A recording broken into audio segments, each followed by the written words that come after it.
नमस्कार दोस्तों, कैसे हैं आप? ठीक होंगे, हम भी ठीक हैं।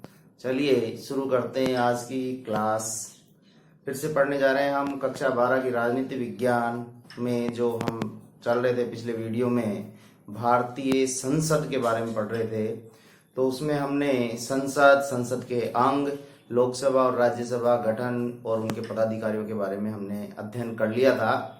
आज हम पढ़ने जा रहे हैं संसद के कार्य कि जो भारतीय संसद है उसके क्या कार्य है। उन कार्यों में मैं बता दूं कि सबसे महत्वपूर्ण कार्य है आपके विधि निर्माण। विधि निर्माण से तात्पर्य है कि आपके जो संसद है वो कानून का निर्माण किस प्रकार से करती है। यानी भारतीय संसद का महत्वपूर्ण कार्य है भारतीय संविधान के अनुसार कानूनों का निर्माण करना और समय समय पर उन कानूनों और संविधान में संशोधन का कार्य करना संसद का कार्य है। विधि निर्माण के लिए मैं बता दूं कि जो संसद है वो आपकी व्यवस्थापिका का एक अंग है। किसका अंग है? व्यवस्थापिका का। व्यवस्थापिका यानी कानून निर्माण करने वाली जो संस्था है उसका महत्वपूर्ण अंग है कौन? भारत की संसद है। और व्यवस्थापिका का अंग होने के कारण जो भारतीय संसद का कार्य है वो है विधि निर्माण यानी कानून निर्माण की प्रक्रिया को पूर्ण करना। चलिए हम बात करते हैं कि कानून किस प्रकार से और किन विषयों पर कानून का निर्माण कर सकते हैं। तो हमने पहले पढ़ चुके हैं कि भारत में जो व्यवस्था है वो एक संघात्मक व्यवस्था अपनाई गई है। इसके बारे में अपन विस्तृत अध्ययन कर चुके हैं। कौन सी व्यवस्था अपनाई गई है? संघात्मक व्यवस्था। संघात्मक व्यवस्था से तात्पर्य है कि यहाँ पर भारत में केंद्र और राज्यों के बीच शक्तियों का बंटवारा है। किसके बीच में? केंद्र जो सर्वोच्च संस्था है और राज्य या प्रांत जो हैं वो और केंद्र शासित प्रदेश। तीन प्रकार की जो यहाँ इकाइयां हैं केंद्र की, राज्य, प्रांत और केंद्र शासित प्रदेश हैं। उनमें जो शक्तियों का समन्वय है वो संघात्मक व्यवस्था में है। यानी शक्तियों का जो विभाजन किया गया है वो भारत में किस किस के बीच में किया है? केंद्र और राज्यों या प्रांत या केंद्र शासित प्रदेशों के मध्य किया गया है। और संविधान की जो 7वीं अनुसूची है, कौन सी अनुसूची?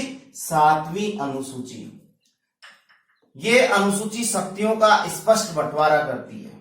किसके बीच में? केंद्र और राज्यों के बीच में। यानी भारत जो संघ है किसका संघ है? राज्यों का संघ है। तो जो केंद्रीकृत इकाई केंद्र और राज्य जो हैं, जो इसकी विभिन्न इकाइयां हैं, उन इकाइयों के मध्य शक्तियों का बंटवारा जो करता है वो कौन करता है? संविधान की 7वीं अनुसूची।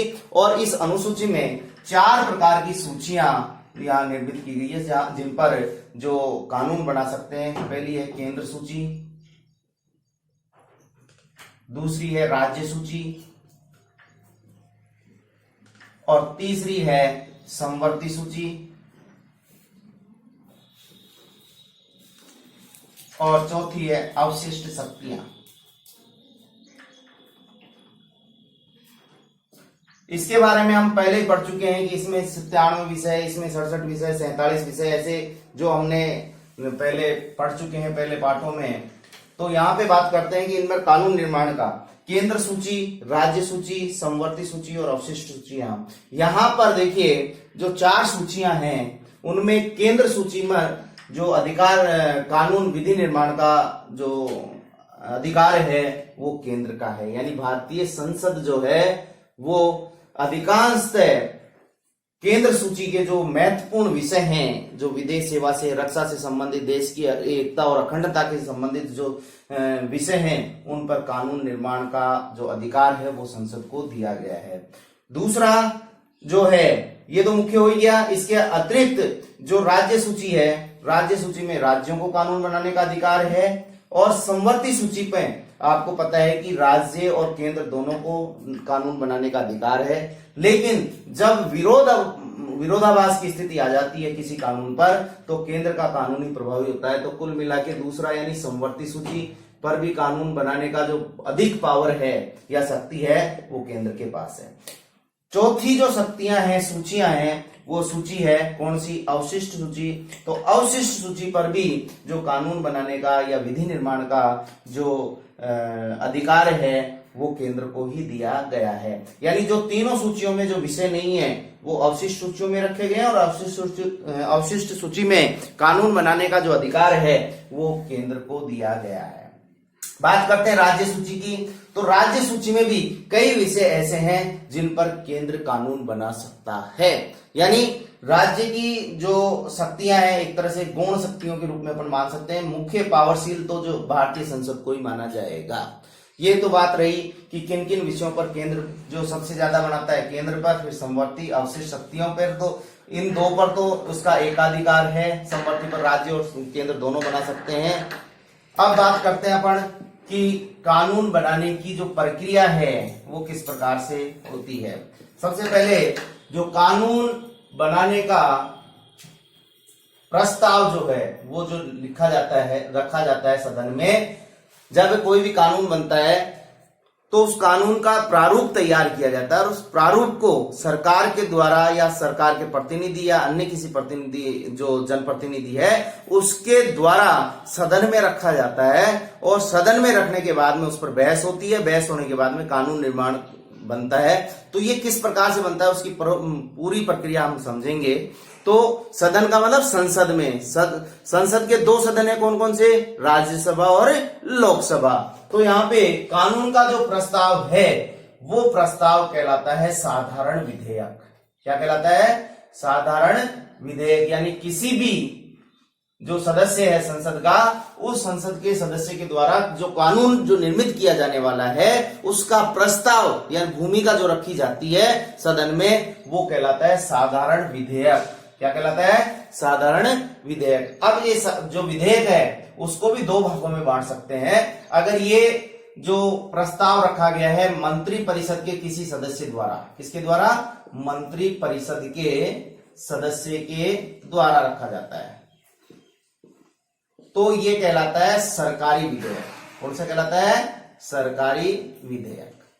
आगे समझ में? यानी मंत्री परिषद के किसी भी सदस्य यानी किसी मंत्री के द्वारा ये रखा जाएगा तो उसको कहेंगे सरकारी विधेयक। और अगर ये किसी साधारण सदस्य के द्वारा यानी जो संसद का सदस्य है उसके साधारण सदस्य के द्वारा अगर ये रखा गया है यानी तो उसको कहा जाता है गैर सरकारी विधेयक। कौन सा कहा जाता है? गैर सरकारी विधेयक कहा जाता है। तो विधेयक दो हो गए साधारण विधेयक में, कौन कौन से? एक तो सरकारी विधेयक और एक गैर सरकारी विधेयक हो गए। अब प्रश्न उठता है कि ये विधेयक कहाँ रखे जाएंगे, क्योंकि संसद के दो सदन हैं। कौन कौन से सदन है संसद के? दो।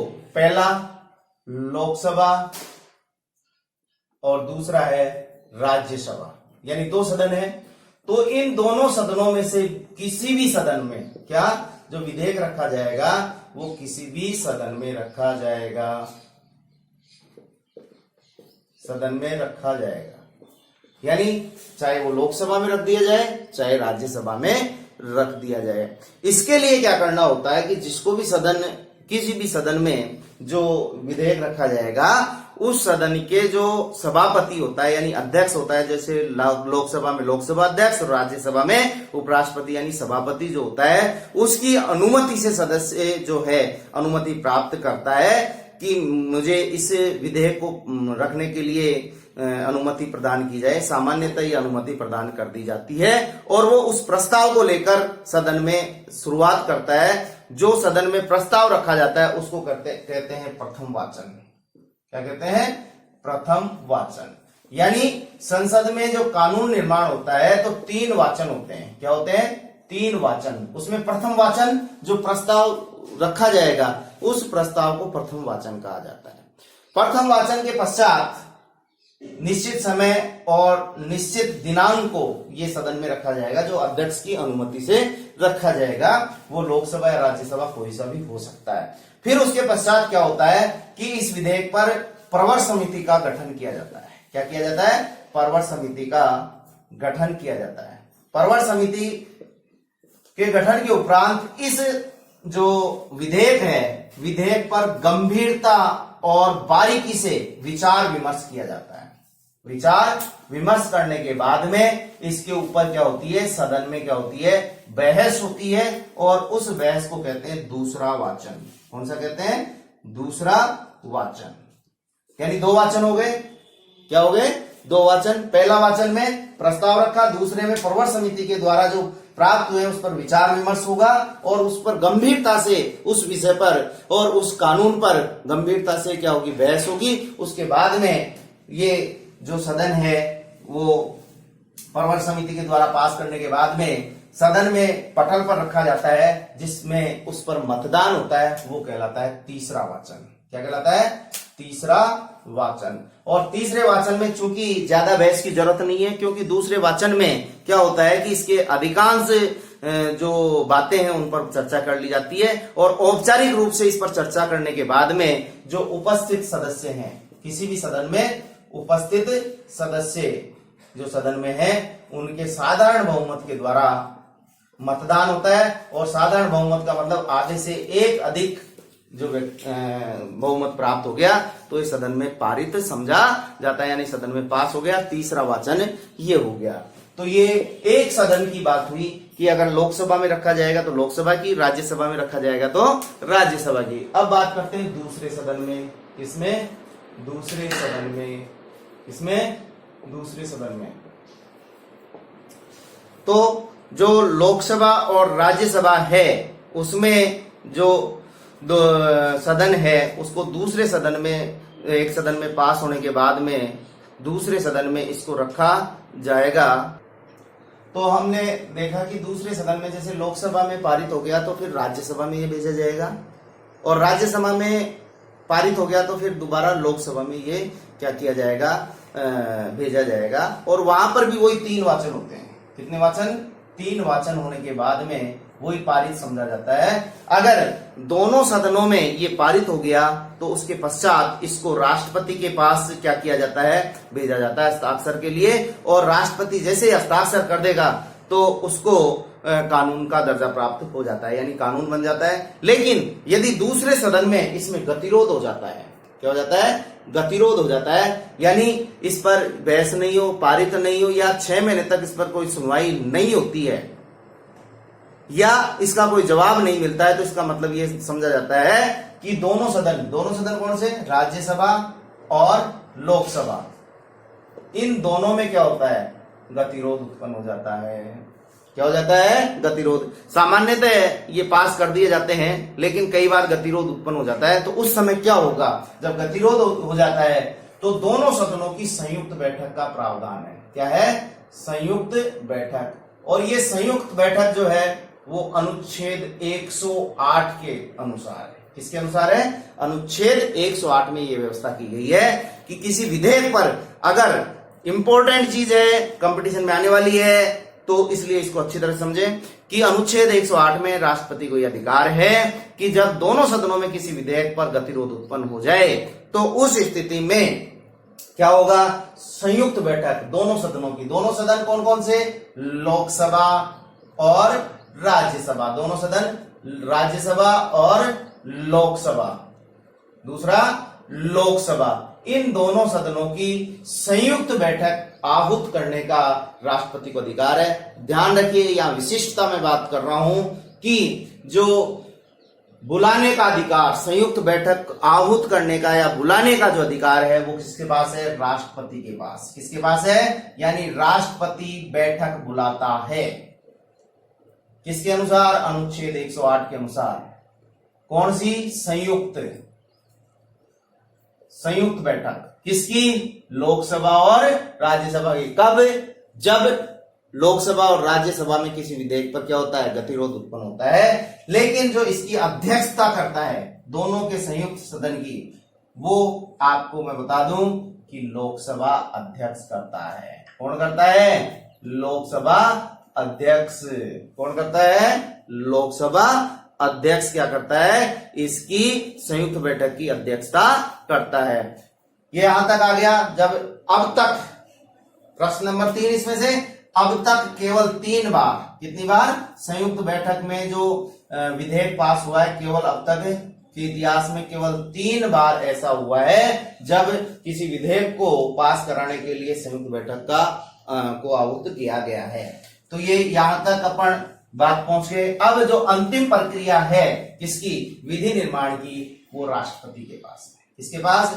राष्ट्रपति के पास।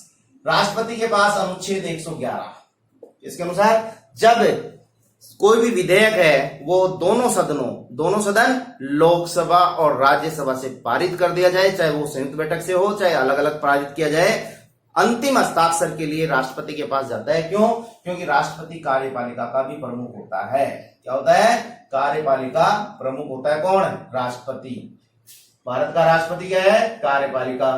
तो फिर अनुच्छेद 111 के अनुसार उसके पास जाएगा और वहां पर राष्ट्रपति के हस्ताक्षर, जब हस्ताक्षर हो जाएंगे तो हस्ताक्षर होने के बाद में ये कानून का रूप ले लेता है, यानी कानून निर्माण की प्रक्रिया पूर्ण हो जाती है।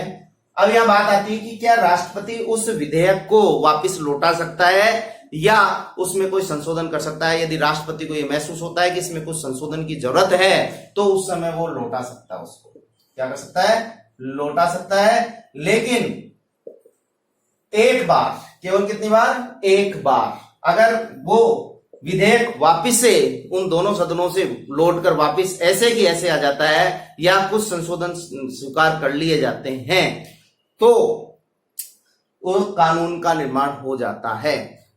और जो राष्ट्रपति है उसको एक बार लौटाने के बाद में अगर वो विधेयक पुनः वापस आ जाता है राष्ट्रपति के पास तो उसको वो हस्ताक्षर करने के लिए बाध्य है और वो कानून बन जाता है। कुछ बातें ऐसी हैं संविधान में जो जैसे कि अनुच्छेद 44 है और कुछ सामाजिक और आर्थिक व्यवस्थाएं हैं, उनके अनुसार जो विधि निर्माण की प्रक्रिया है, जैसे समान नागरिक संहिता की हम बात करते हैं तो जो भारत में जो सामाजिक और धार्मिक रूप से कानून बनाने का अधिकार जो है वो अलग अलग है। भारत में जो अल्पसंख्यक हैं, मुसलमान और ईसाई, इनके जो कानून है सामाजिक और धार्मिक और आर्थिक रूप से परिस्थितियों को ध्यान में रखते हुए बनाए जाते हैं वैसे तो विधि निर्माण, लेकिन जो अल्पसंख्यक मुसलमान और ईसाइयों को उनके सामाजिक और धार्मिक स्थितियों में जो कानून बनाने का अधिकार है वो उनके पर्सनल लॉ बोर्ड को है। क्या है? पर्सनल लॉ बोर्ड को है, जो कि एक तरह से समान नागरिक संहिता का उल्लंघन है और सुप्रीम कोर्ट ने भी इसके बारे में आदेश दे रखा है, लेकिन अभी तक ये पारित नहीं हुई है। तो यहाँ पर कुछ अलग जो विधि से हटकर यानी संविधान से हटकर ये पर्सनल लॉ बोर्ड को कानून बनाने का अधिकार जो है वो पर्सनल लॉ बोर्ड को सौंपे गए हैं। धन्यवाद। आज की क्लास अच्छी लगी होगी। धन्यवाद।